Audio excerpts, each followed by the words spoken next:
அக்கா, என்னடா இன்னைக்கு என்ன குழம்புக்கா? இன்னைக்கு அதே சாம்பார் தானே? எப்படிடா கண்டுபிடிச்சேன்?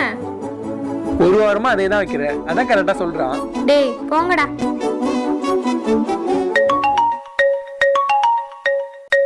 ஹலோ ஹலோ ஹலோ, கேக்குதா உங்களுக்கு? ஹலோ ஹலோ, சொல்லுங்க சார். என்ன தம்பி, கால் பண்ண எடுக்க மாட்டியா? சாரி சார், கவனிக்கல. காசு கேட்கறப்ப மட்டும் ஒரு தடவை 10 தடவை கால் பண்ணி கேட்க தெரிஞ்சு திருப்பி கேட்டா போனே எடுக்க மாட்டீங்க. நாளைக்கு வருவேன், என்கிட்ட வாங்கின மொத்த பணத்தை எடுத்து வைக்கிறீங்க, இல்ல எல்லா முன்னாடியும் நடுத்தல பாட்டி அசிங்கப்படுத்த வேண்டியதா இருக்கும். எவ்வளோடா காசு வாங்கின? 50,000 அக்கா. எதுக்காகடா இவ்வளோ காசு வாங்கின?